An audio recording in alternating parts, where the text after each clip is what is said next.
Well, sports fans, if you remember from last week's video, I said that we might go back to the GMC and later afternoon and take a little break, get in the air conditioning, cool down a little bit. Well, that's exactly what we've done. But now we're getting a little restless, which means we're probably going to have to be moseying along. And we'll probably mosey on over to DeVal Street and see what we can find over there. So, as usual, I will see you down the road. Well, friends, found my way to the Hog Saloon. Had some good music and a couple brewskis.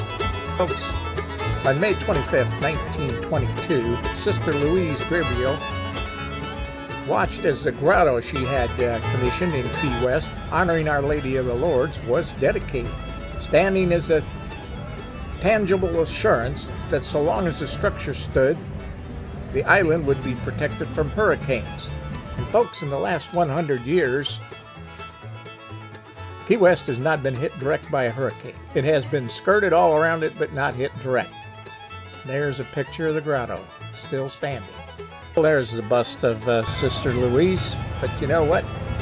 We've got a tour to catch. We got to get going. I died in 1930 during a Prohibition bar raid when some extremely rude person hit me in the back of the head with a bar stool. It hurt a lot, and I died. However, the person who killed me, they hit my body so well that it was not found for over 50 years. Later tonight, I will show you the exact spot where they found Martin Luther King. Well, Gene and Robert, they'd be playing in Gene's room. Gene's mother would often hear a second sinister voice coming from the room. She'd push open the door, check on him, see Robert and Gene sitting on the floor, but she'd see all of Gene's toys broken, scattered throughout the room. She asked Gene what happened. He simply pointed to the doll and said, mourning the loss of her husband and tending to 8 fatherless children. One evening, Enriqueta hears a on her front door. She opens the front door and finds another woman dressed all in black just like she was. Now that woman claimed to be Maria Marrero, supposedly Francisco's first wife from Cuba, whom he forgot to divorce. Oops. Well, Maria comes to Key West with a forged marriage license, challenges the estate in a court of law, and wins. Enriqueta and her 8 children kicked out of the house with only what they could carry, and they were all dead within 6 months of starvation and dysentery. But on the night that they were kicked out, a crowd formed in front of the house. Enriqueta, yes! Enriqueta stood on the top step of her front porch and declares to the crowd, "You may take away my home. My spirit will never leave." And she kept her word. Ladies and gentlemen, look to your right, the beautiful Marrero house. Today, an adult-only guest house. You must be 21 or older to stay there. Guests staying there have seen a ghost of a woman passing through the wall separating 2 rooms that once made the nursery, and across the hall they still see her brushing her long dark hair in the mirror as she waits Princess Ellington is extremely good-looking like Emmeline, and their 9 daughters. Think about that, gentlemen. 10 females, 1 small house with no bathroom. Scariest story you're going to hear all night long. Now, Captain Wellington was gone on a business trip when yellow fever strikes the house, killing 1 daughter right away. Yes! Where are you? A second rapidly deteriorates. Knowing death is coming, Emmeline rocks that daughter until she crawls her last breath. Guests and employees of that museum still hear her rocking in a room where there is no rocking chair. And here on our left is that oldest house museum. The room on the first floor all the way to the right is where Emmeline still rocks. Now, Dr. Joseph Yates Porter, he was our state's first publicly elected health official. More than 50 people per year would die inside this house. Now, yes, we are doomed! And now, in true Key West style, this house is now a bar. However, it's only open for private events. Guests and employees, they have seen the poltergeist activity, wine glasses flying off of cracks. They've heard the residual haunt of piano music coming from a second floor room where there is no piano. In that room where Dr. Porter was born and later died, they still feel his very strong presence, a very cold draft, and directly beneath that room on the first floor, folks, dimes keep falling through the ceiling. Dr. Porter used to charge a dime for his consultation. We still have a tormented Dr. Porter on our island. Now that Porter mansion is home to 3 of those homes I mentioned had ice houses. They would import giant blocks of ice from New England, line the walls with it, and like your refrigerator at home, an ice house keeps our food and our beverages longer. But they would also be used as a morgue. The ice would keep the bodies preserved until they could be buried. You think it smells great now, don't you? But imagine in the middle of the summer, when you have 25 dead bodies in here rotting of yellow fever right next to our Tuesday night dinner. And that ice melts as this ice house heats up and becomes an oven. Trying to capture something in your photo. There are two main hotspots inside this museum. One of them is in that far back corner, which I refuse to step foot into. So if you stand on that side of the room, aim your camera into the back corner, and then stand on that side of the railing, aiming your camera up the staircase to the second floor balcony.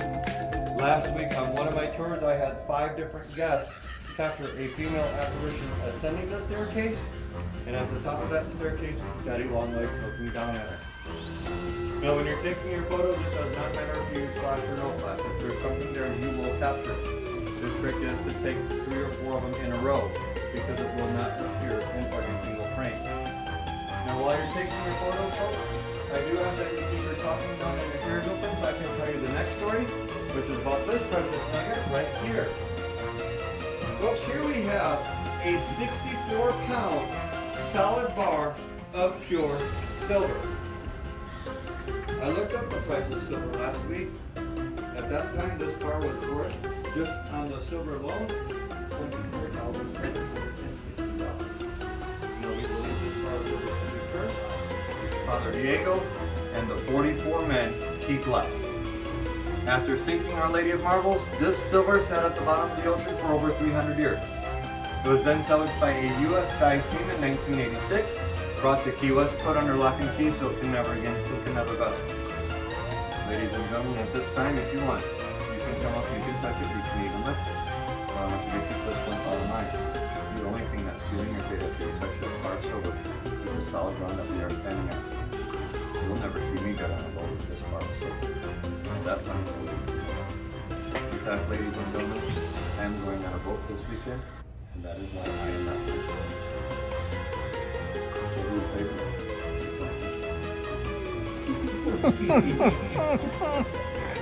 I knew you were a smart group.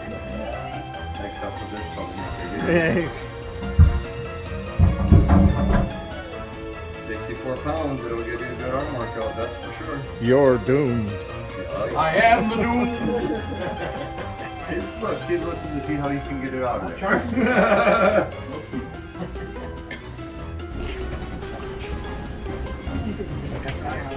Tree in the backyard while his siblings watched.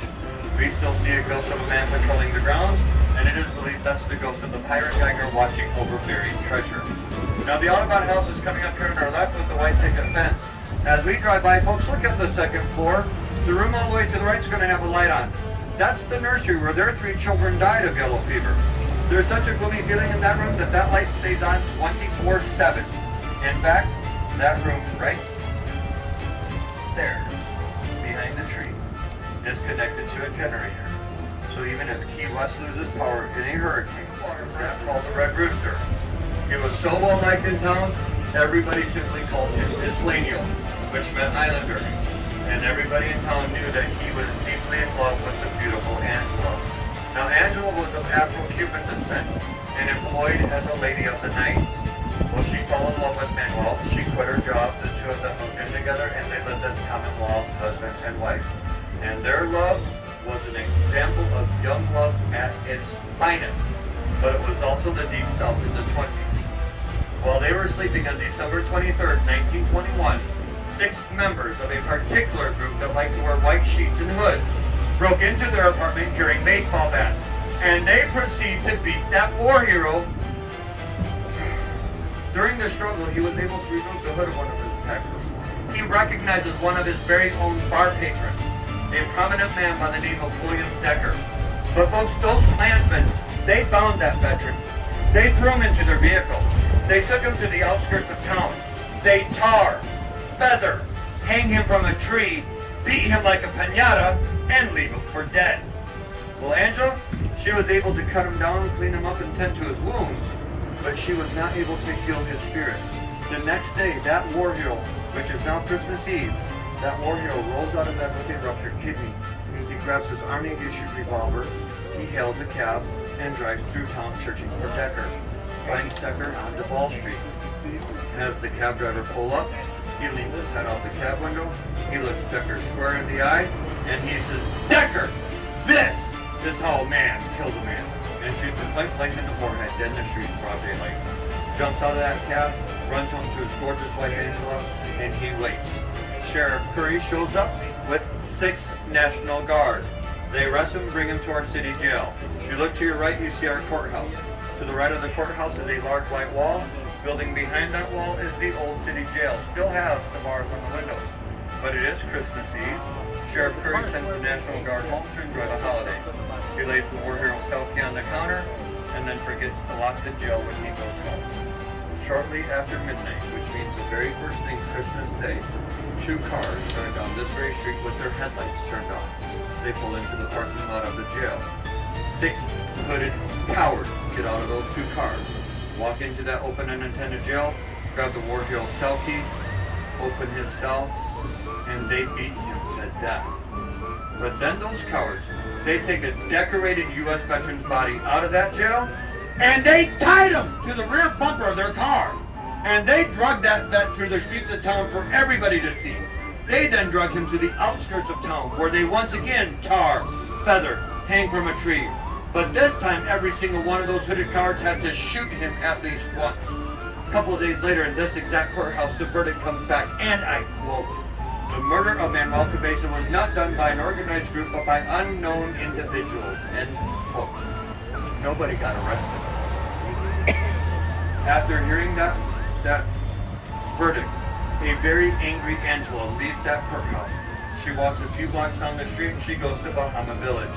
She walks into their cultural center called Congo Hall. At that time, Angela was one of the many people on this island who practiced Santeria. So she calls upon her Afro-Cuban ancestors, she lights candles, she burns incense, and she sacrifices a chicken. Mixing blood with bone, she cries to the heavens, "Death to all who have harmed Isleño," and then vanished, never seen again. The whole legend has it that every single one of those murders, every jury member and the judge, all died horrifically painful deaths. Ladies and gentlemen, one of them got killed. The first one was built in 1825, made of brick, and it was destroyed by the Havana hurricane of 1846. That is why they built this one inland a little bit to give it a buffer from those storms. But that Havana hurricane of 1846 was the most destructive hurricane in history to hit this island. That storm slammed into Key West with sustained winds in excess of 200 miles per hour. Folks, a Category 5 hurricane, which is the highest rating category, is only 150 miles per hour. While seeking shelter from the storm inside the lighthouse was the keeper, Barbara Maybrady, and her 6 children. And they all survived that lighthouse collapsing on top of them. But what the winds destroyed, those waves took. That storm took all 6 of her children out to sea. She went on to be the keeper of the new lighthouse. She died there, and her spirit in 1860. The U.S. Navy was searching the waters off of the Florida Keys looking for ships with illegal cargo. They were looking for human cargo because this was after the sale of humans into slavery had been banned.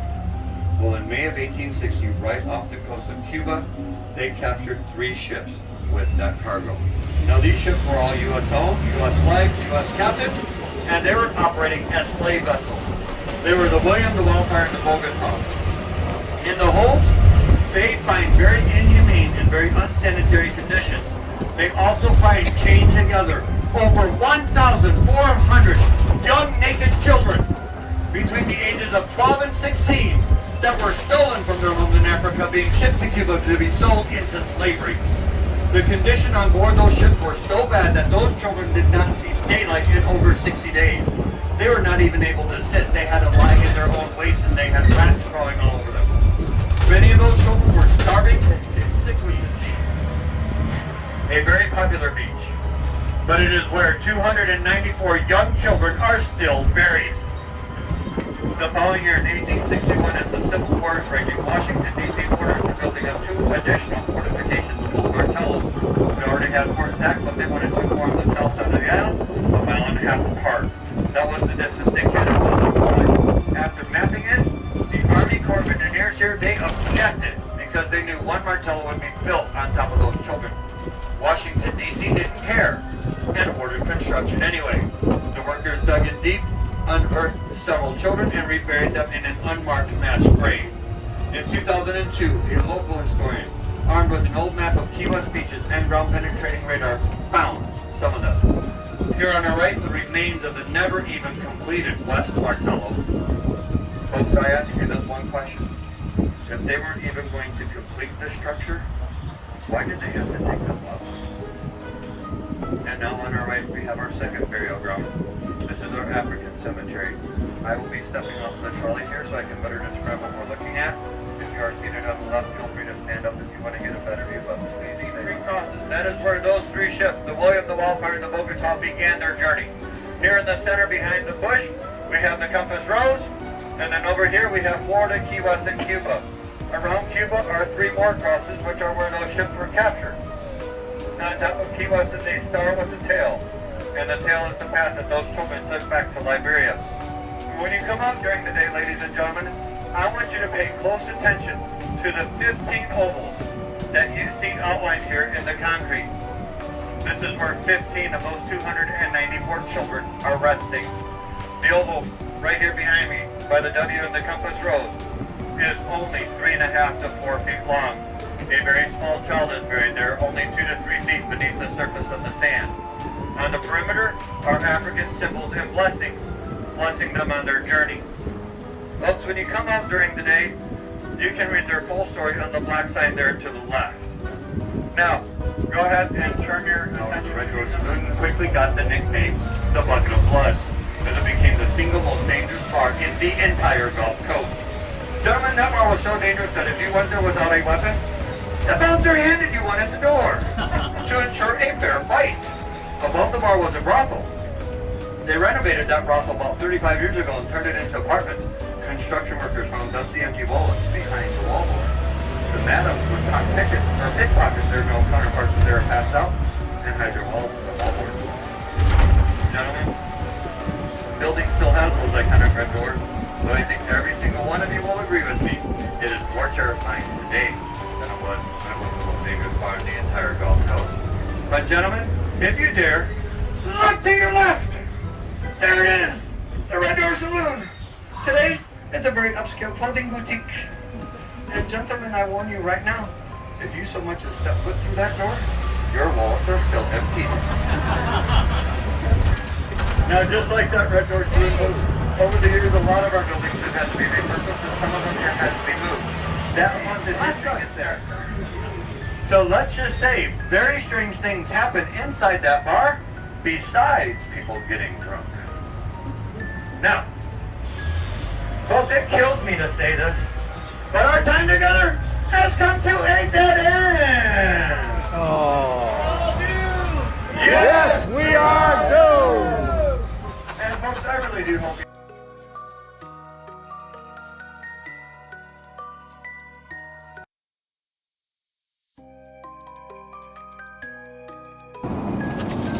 Good morning, sports fans. Well, it's a Friday morning and it's bright and sunny again. This morning I'm heading east so that I can head west, so that I can head north, so that I can head west.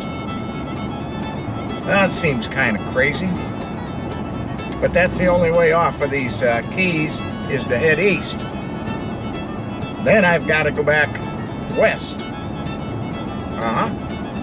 Yep, to get over to the west coast of Florida, and then up, heading north, 75, and then I gotta go west again to get out Madeira Beach. All in all, it's 8:38 right now. I would say between 4:30, 5 o'clock should be getting home. Depends on traffic, depends on accidents and all the other mishaps that can happen on the road to hold you up. So folks, hope you enjoyed part of this trip. I know it was a lot of quick shots and so forth, but I wasn't here to give you a complete tour, just to show you a little bit about what we were doing. Coffin's one of them.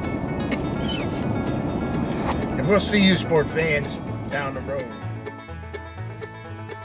Well folks, I hope you enjoyed the trip. We sure did. And hope to see you soon. See you next week. And remember, please subscribe.